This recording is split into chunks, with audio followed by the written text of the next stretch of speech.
So good afternoon to dear students. Today I will discuss about the numerical on the formation of steams. This is the part of unit 3 and the subject name is the thermodynamics. So this is the basic outline of the today lecture. This is the saturation pressure, refrigeration properties and the super steam properties. So this is the first problem example that is presented is here. What do you want to find here? Determine the saturated pressure, a specific volume, internal energy, and the enthalpy for the saturated water vapor at a 45 degree centigrade and the 50 degree centigrade. This is the steam table. This is your steam table, and this is the steam table according to the temperature base. Steam table दो तरीके की होती हैं, ऐसा मैंने आपको पहले भी बताया था. एक टेम्परेचर बेस पे होती है, दूसरी प्रेशर बेस पे होती है. जो टेम्परेचर बेस पे स्टीम टेबल होती है उसमें टेम्परेचर से स्टार्टिंग करते हैं, देन करस्पॉन्डिंगली सैचुरेशन प्रेशर रहता है. उसके बाद हम मूव करते हैं स्पेसिफिक वॉल्यूम पे. वॉल्यूम भी आपके पास दो होते हैं. एक सैचुरेटेड लिक्विड वॉल्यूम होता है, that is called the volume of fluid and represented by the VF, and second volume that is a saturated vapor, that is the volume of vapor. Then move to the internal energy. It is basically divided into three parts: internal energy of the fluid system, that is the UF, internal energy of the latent part UFG, and the internal energy of the vapor part, this is the third one. Enthalpy is also divided into three parts: saturated liquid, evaporated या latent part heat enthalpy, and the saturated vapor enthalpy. And the fourth one is, that is the represented entropy in the kilojoule per kg per degree Kelvin unit.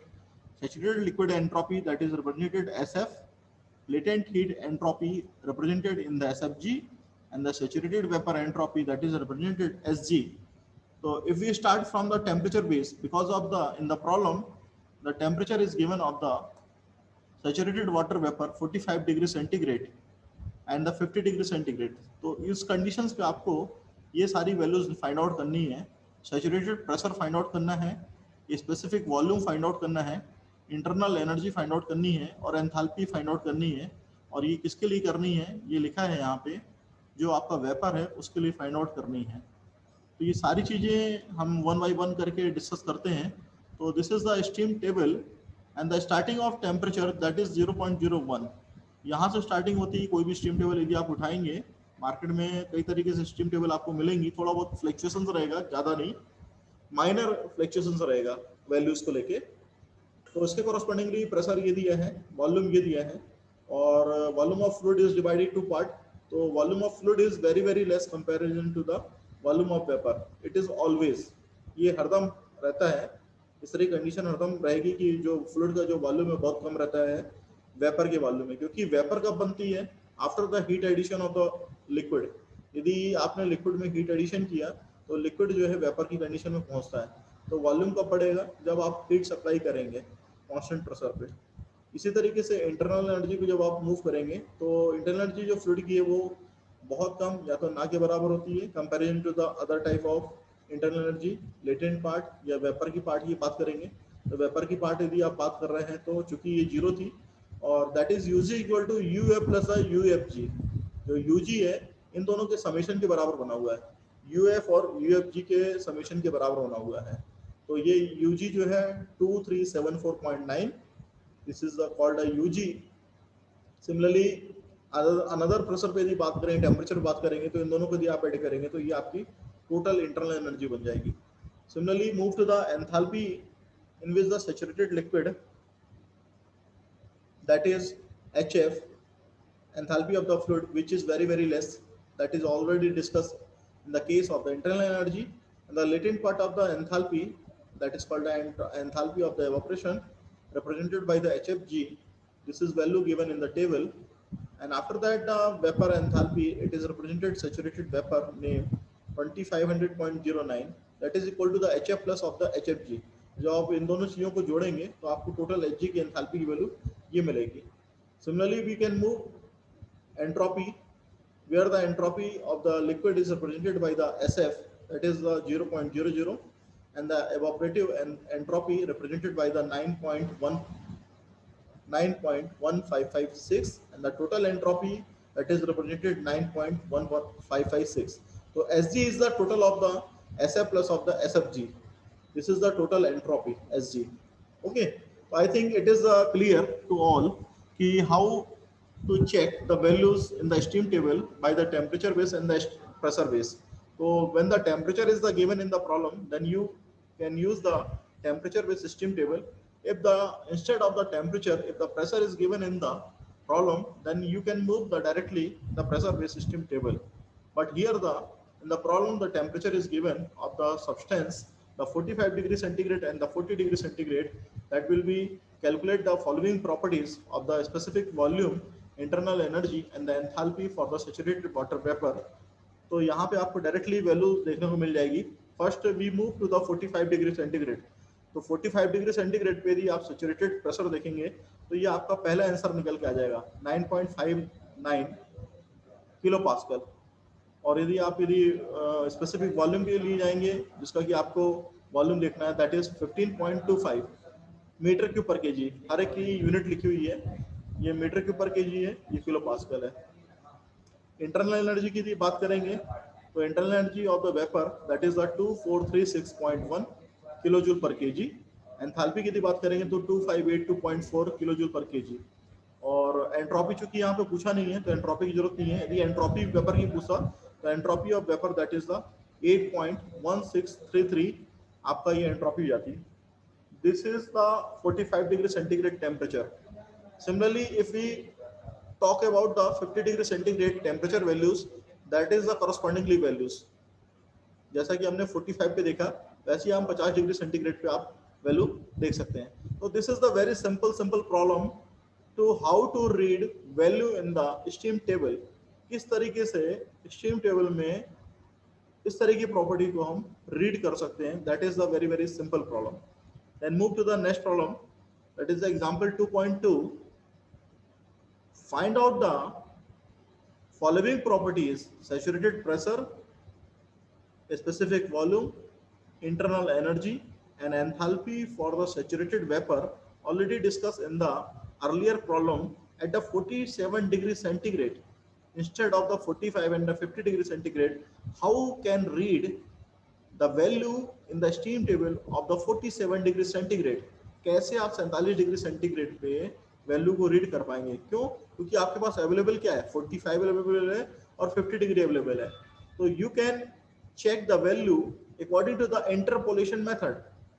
Already you have read the method of interpolation in the M3 subject. M3 आपके पास एक subject आया था जहां पे कि आपने interpolation की method पढ़ी थी. तो आपके पास 45 और 50 पे वैल्यू अवेलेबल है, but 47 is not presented here. तो 47 को करने का तरीका क्या है? आपके पास 45 पे वैल्यूज अवेलेबल है, 50 पे वैल्यू अवेलेबल है. Then you can move this method. This is shown in the your screen.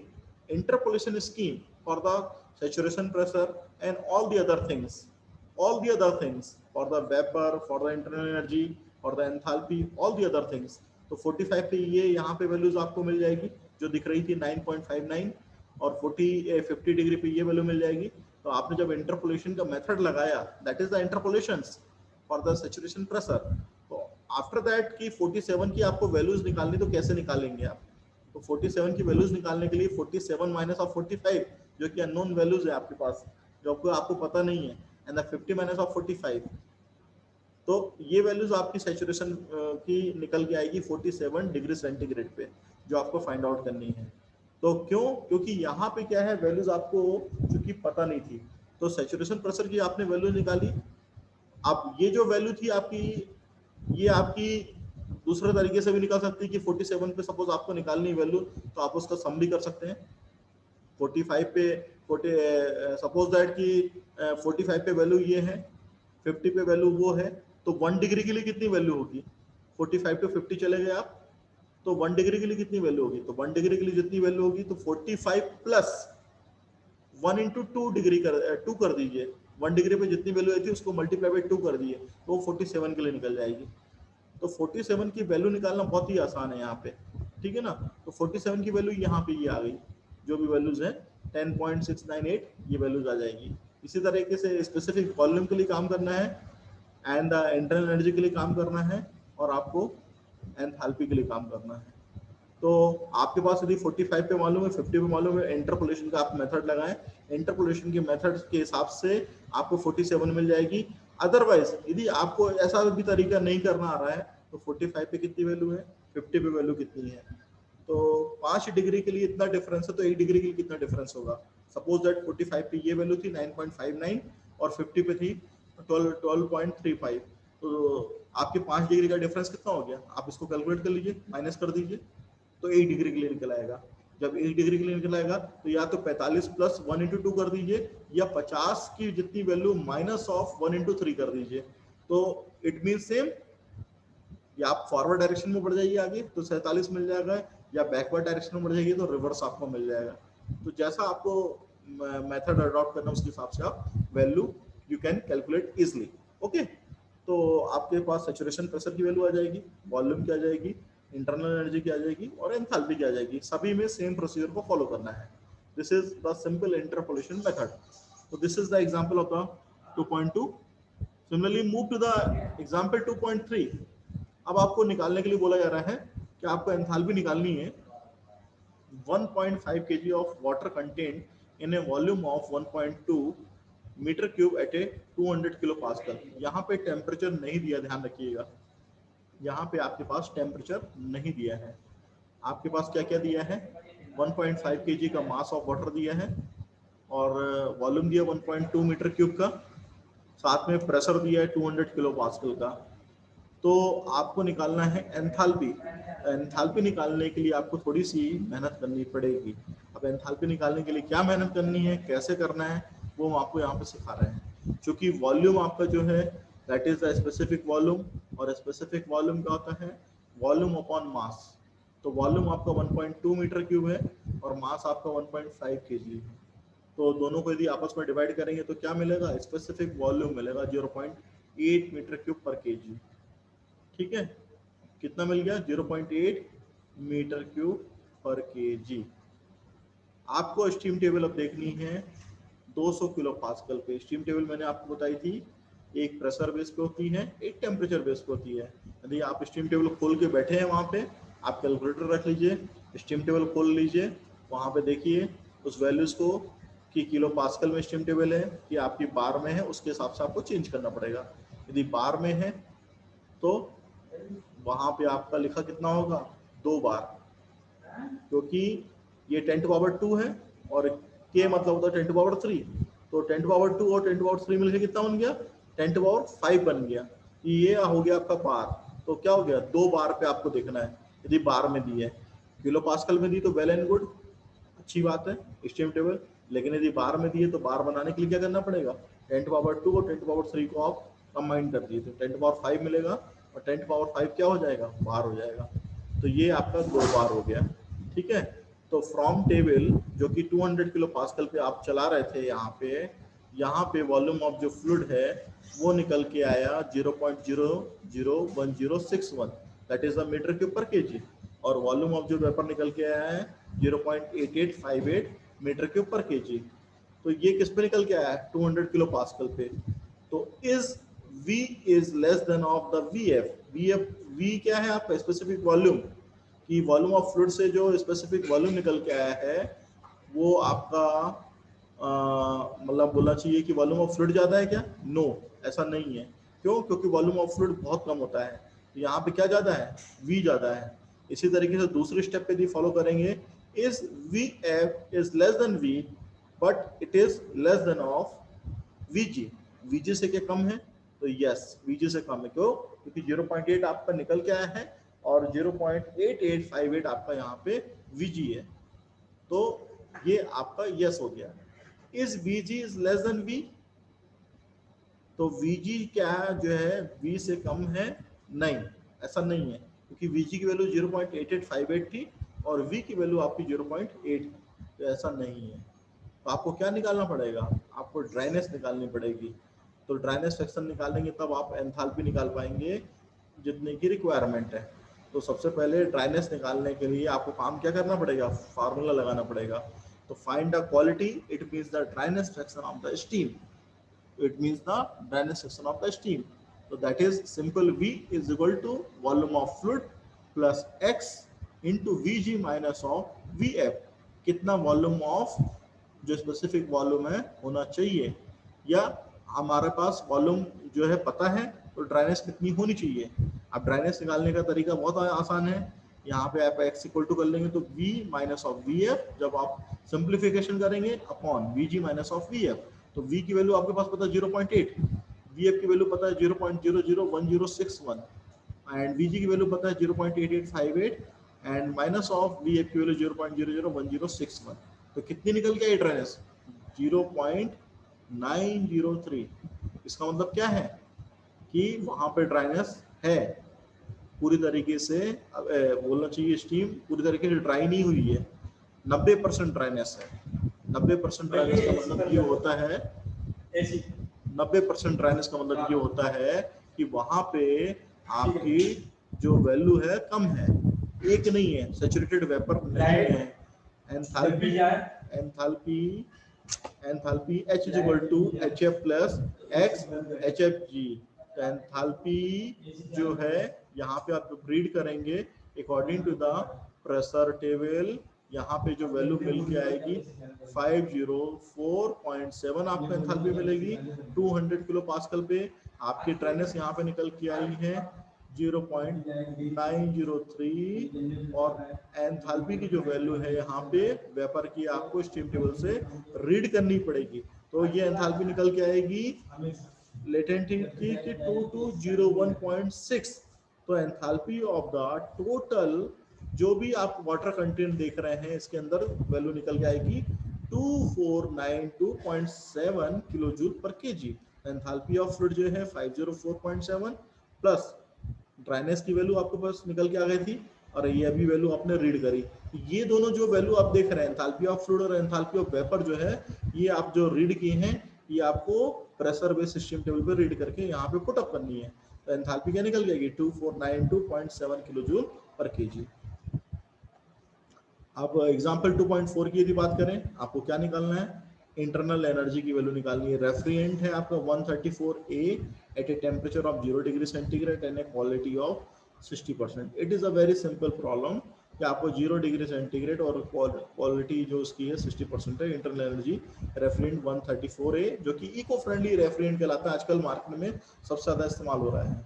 ये ओजोन डिप्लीशन लेयर को प्रोटेक्शन में लेके काम करता है और साथ ही साथ हार्मफुल गैसेस को नहीं निकालता है, इको फ्रेंडली है। ठीक है, तो यहाँ पे इंटरनल एनर्जी की बात करेंगे at a given condition, that is the formula of internal energy of the fluid plus X into U G minus of U F, या डायरेक्टली इसको लिख सकते हैं यू बोलना चाहिए एफ जी, तो यू एफ जी मतलब U G minus of U F.